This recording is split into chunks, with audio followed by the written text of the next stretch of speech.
I'm Dan Wilton, the CEO of First Mining Gold, and want to welcome you to our presentation at this virtual New Orleans Investment Conference. Very disappointed to not be able to be there in person. I was very much looking forward to the conference this year, but this is how we do things in a new era. So thanks very much for stopping by. I'm going to walk you briefly through our corporate presentation. I'm going to be making a few forward-looking statements. You can read that in your leisure. But First Mining Gold is a gold developer focused on advancing a portfolio of Canadian assets. And most importantly, and our highest priority, is advancing SPRINGPOLE, which is one of the largest undeveloped gold projects in Canada. 4.7 million ounces of gold in excess of 1 gram. In the indicated resource category, our pre-feasibility study is coming out around the end of the year, might slip to early in Q1 2021, and we're well into the permitting process with a goal of submitting our environmental impact statement around the middle of next year. And we have strategic funding in place with SPRINGPOLE, importantly, to see the project through really all the way to the completion of this environmental assessment process. In addition to SPRINGPOLE, we're the largest shareholder of TREASURY Metals, which is advancing the development of the combined Goldlund and Goliath project, also in northwestern Ontario. This is a district-scale, multi-million ounce developer that we created when we sold our Goldlund project to TREASURY Metals earlier this year. Around the middle of next year, around the time of our AGM, we're intending to return a bunch of that value directly to our shareholders through a distribution of a portion of the shares and all of the warrants that we received in TREASURY Metals from that transaction. In addition to that, we've got a portfolio of assets that really brings an enormous amount of value that we still have lots of room to unlock, and I think a good example of that is our PICKLE project, where we've partnered with an Australian company called AUTECO Minerals. And AUTECO is advancing PICKLE, moving it forward through exploration. They've got a 45,000 meter drill program at that historic mining camp, and I think we're going to see some really interesting high-grade drill results coming out of AUTECO as they move that program forward. They're well-funded. They've raised in excess of $30 million Australian to satisfy our $10 million earn-in commitment. So lots of work ongoing there. And our other projects continue to provide great leverage to the gold price. We're trading at a significant discount to our peers, and so I think there's still great value in buying First Mining today.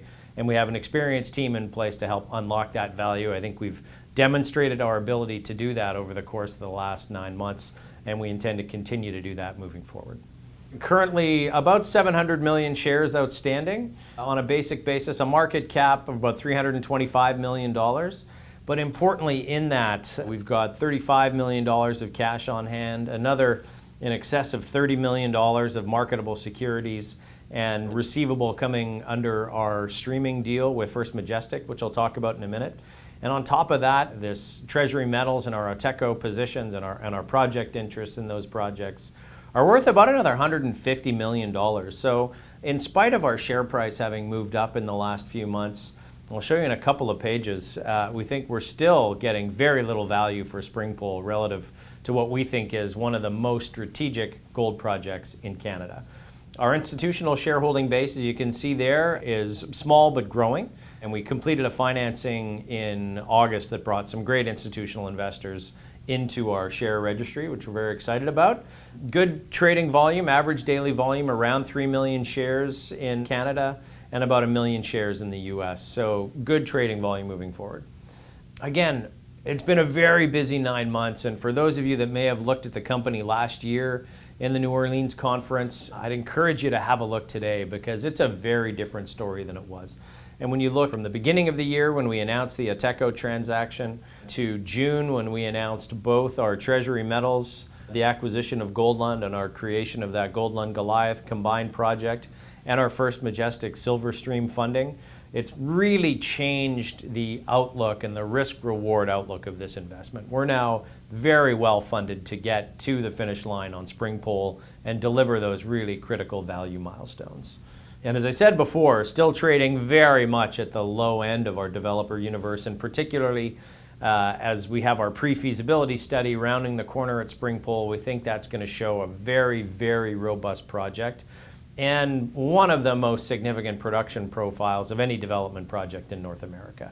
We believe we deserve to be quite a bit further on the right-hand side of this chart here, and moving forward, doing good work to try and surface that value and really take the risk out of the project by advancing it through these technical and permitting milestones. We talked about this before, but our perspective on the value of the company, we're sitting today at a market cap of around $335 million.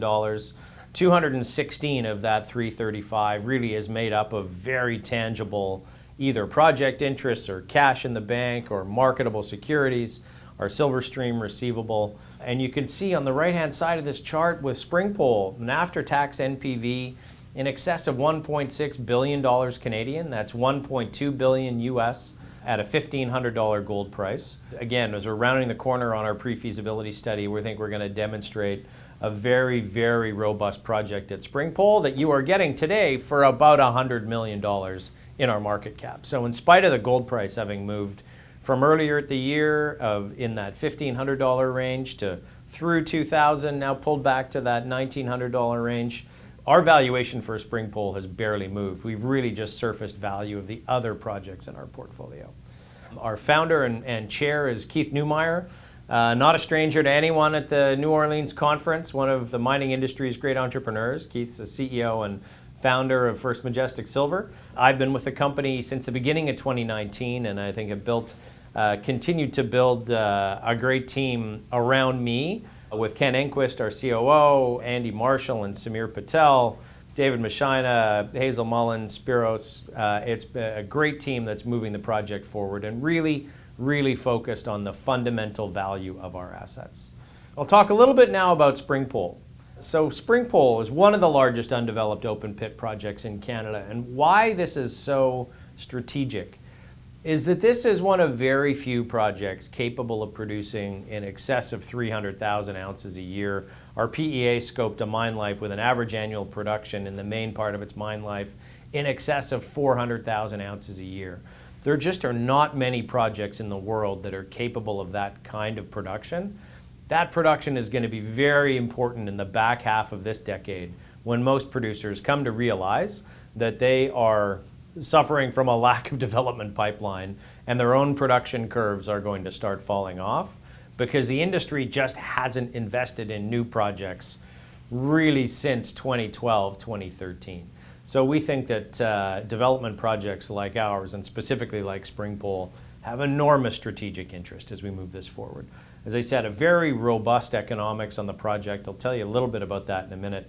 But this is a great place to be developing a project. Northwestern Ontario, the project sits about halfway between the Red Lake District and the Pickle Lake District, where they've been mining in both of these areas in Northwestern Ontario since the 1930s. This is just a great place to move projects forward. Ontario has a great track record of permitting projects. They permitted 4 big open pit mines in the last 4 years. And so we think with all of the data that we've collected and the thought and engineering going into the design of the project, we're going to put forward in our environmental impact statement a project that is very well thought out, and we think very permittable, and very much able to be developed and operated without long-term impact to the environment.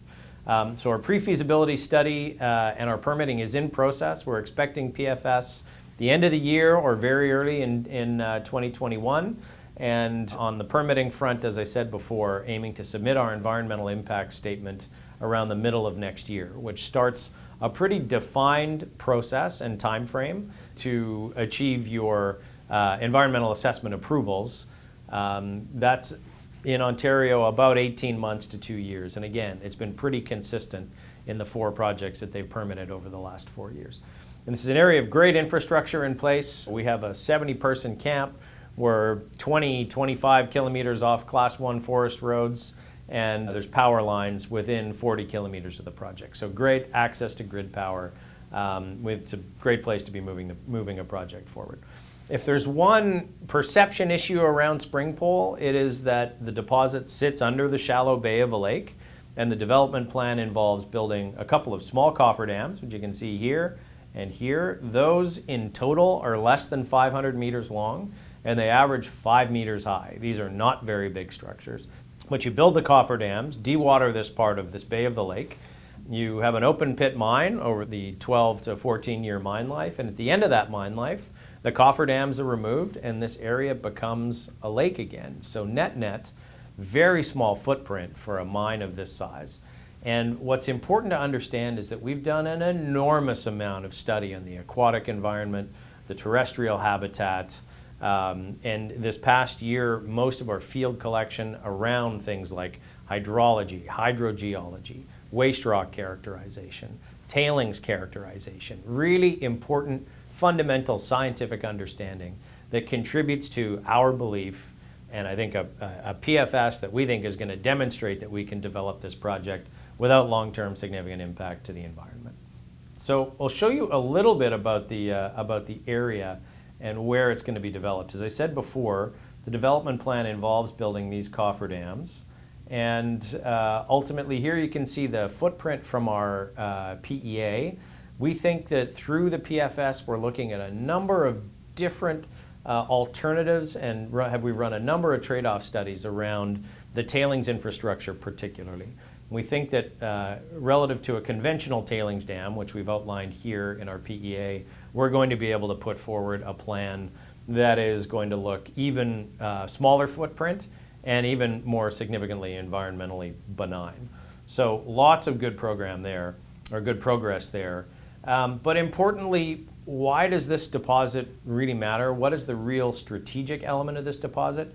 It comes down to the deposit itself. SPRINGPOLE is a very geologically unique deposit.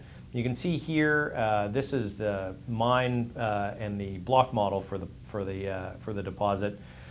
It's one big, continuously mineralized, intrusive ore body. This is not like trying to mine a series of veins where you're hoping that you're going to deliver 1 gram to a mill. This is 150 to 350 meters wide. It's 2 kilometers long. It's half a kilometer deep. And so what this means and why this translates into a really robust project at grades around 1 gram, it's because you're able to mine this really efficiently. It's very short hauls out of the pit to the plant or to the waste dump. It's low strip ratio. We're hoping to get it sub 2 to 1 in the PFS, and very efficient open pit mining. And I think that comes through in the really robust economics of the project that we've talked about here. So you can see at a $1,500 gold price in our PEA, this is a project with an after-tax NPV of 1.2 billion US and an after-tax IRR of 28%, with initial capital around 800 million US dollars. So very robust project. And we think with all-in sustaining costs in the low 600s, that likely creeps up as we go through the pre-feasibility study. We put more definition around the operating plan, but this is still, for a project of this size in this Tier 1 jurisdiction, this is a very, very robust project that importantly doesn't need $2,000 to be developed. It doesn't need $2,500 gold to be robust. This is a project that's very robust at the long-term gold price consensus where people are thinking now in that $1,500 range. Everything above that, it's about $200 million for an after-tax NPV for every $100 increase in the gold price. So incredible leverage to a rising gold price environment.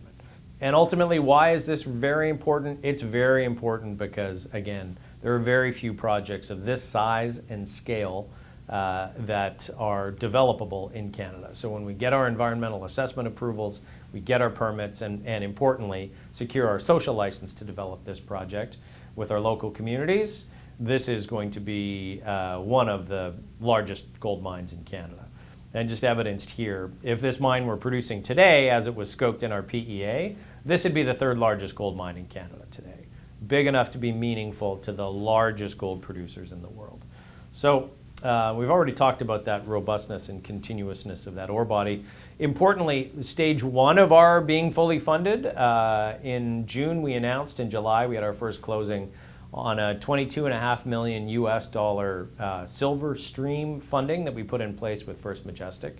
This gave us all of the money we needed to complete the PFS, have all of our corporate costs held until 2023, and to continue to advance the project all the way through that environmental assessment process. We've since added another almost $30 million in cash onto the balance sheet.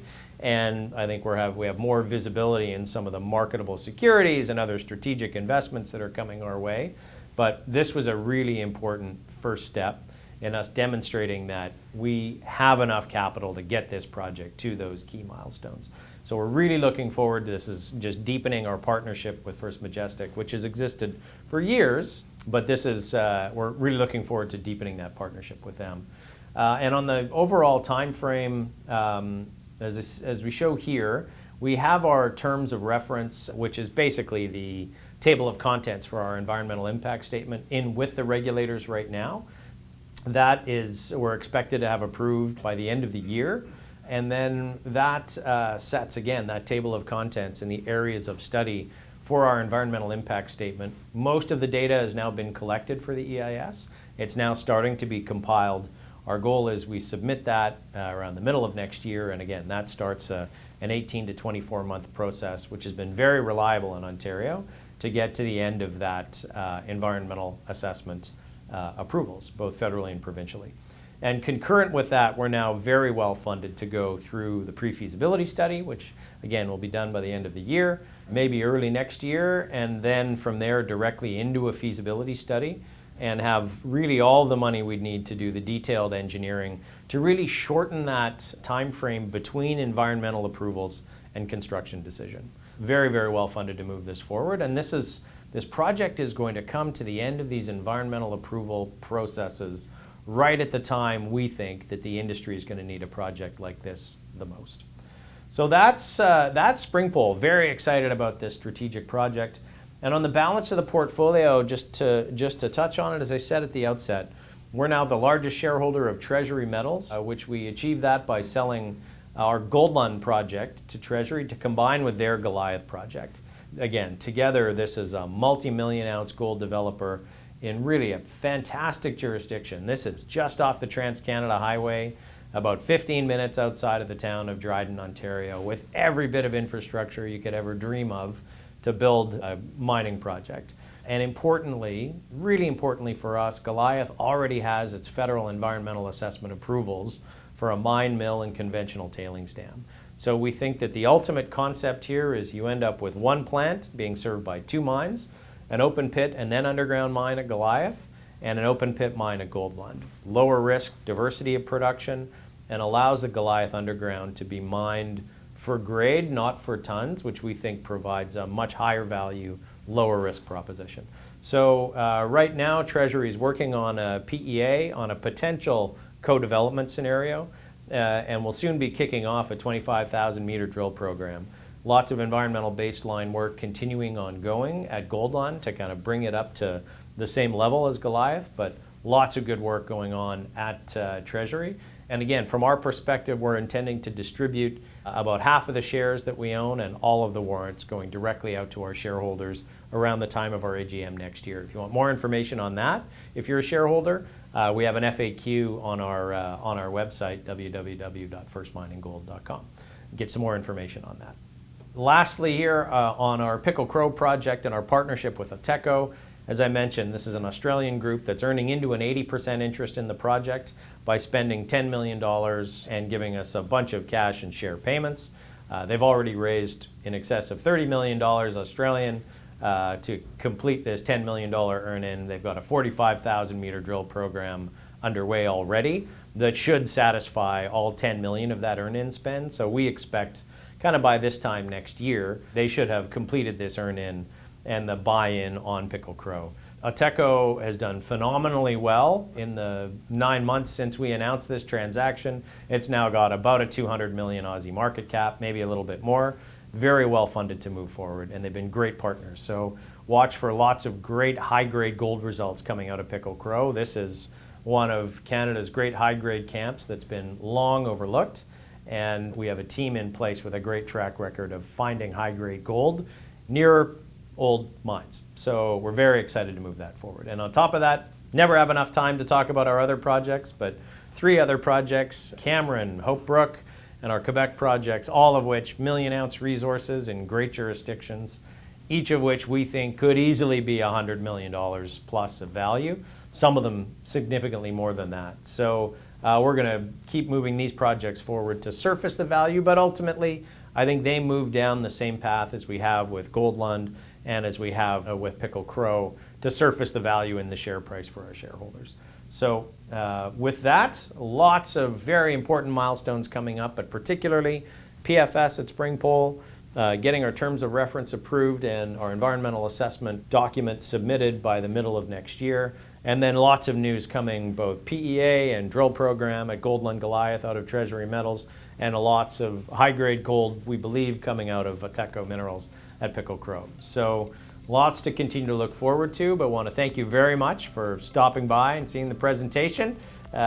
Wish that we could have been doing this in person in New Orleans, and we'll look forward to doing it next year, but thanks very much.